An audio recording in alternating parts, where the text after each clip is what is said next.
Salut les cameurs! Alors, que pensez-vous de passer en revue quelques nouveautés de la nouvelle version de Lightburn? En voici déjà une ou deux dans cette vidéo. Alors, la première d'entre elles, c'est la fonction Trim. Donc ici, nous avons un petit ciseau maintenant. C'est une fonction qui semble avoir été attendue par pas mal de monde. Donc, trim ou cut ou rognage ou découpe rapide d'éléments. À vous de voir comment vous voulez la nommer. Pour ma part, j'utiliserai le terme de trim, qui est le terme utilisé en CAO ou en DAO. Alors attention, ne pas confondre cette fonctionnalité-ci avec celle-ci. Celle-ci est en fait si on prend comme ceci et on coupe, ça correspond au CTRL X. Tandis que celle-là permettra de faire ce que je vais vous montrer maintenant. Partons tout d'abord d'une hypothèse simple. Nous avons deux formes comme ceci. Et en utilisant le petit ciseau, donc le trim, je peux sélectionner les parties que je veux effacer de mon dessin, comme ceci. Vous allez me dire, bien sûr, j'aurais pu faire la même chose en utilisant les booléens.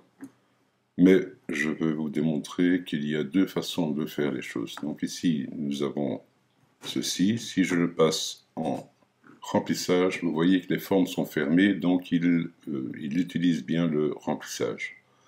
Maintenant, revenons en arrière.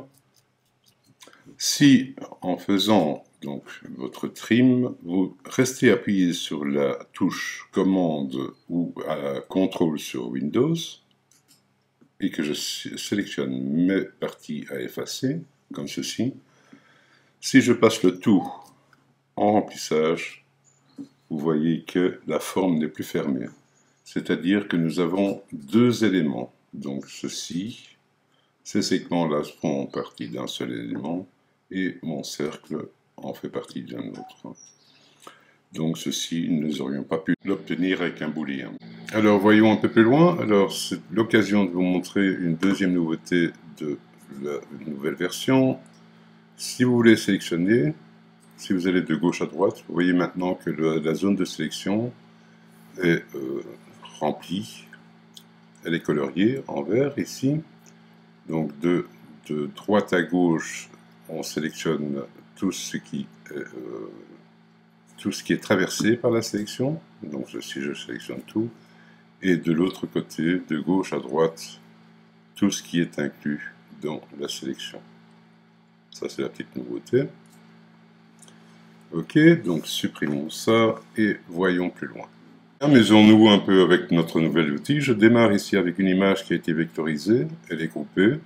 Donc si je la sélectionne, et en passant encore une nouveauté de la version 1.7, si vous voulez déplacer un objet, si vous maintenez maintenant la touche majuscule de votre clavier en même temps que vous déplacez votre objet, vous voyez qu'il y a des axes qui sont affichés derrière, et vous pouvez vous bouger votre objet exactement sur l'axe désiré.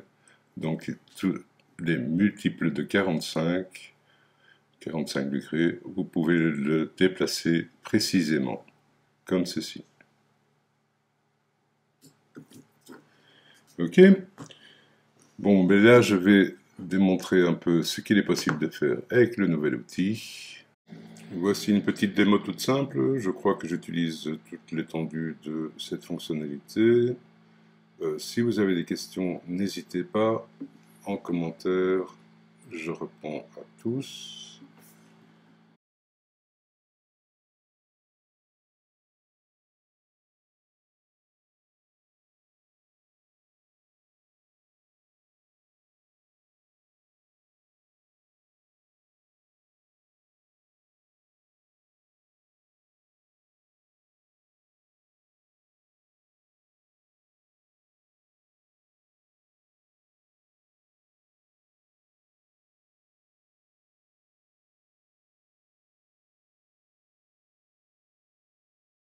Voilà qui conclut cette petite vidéo.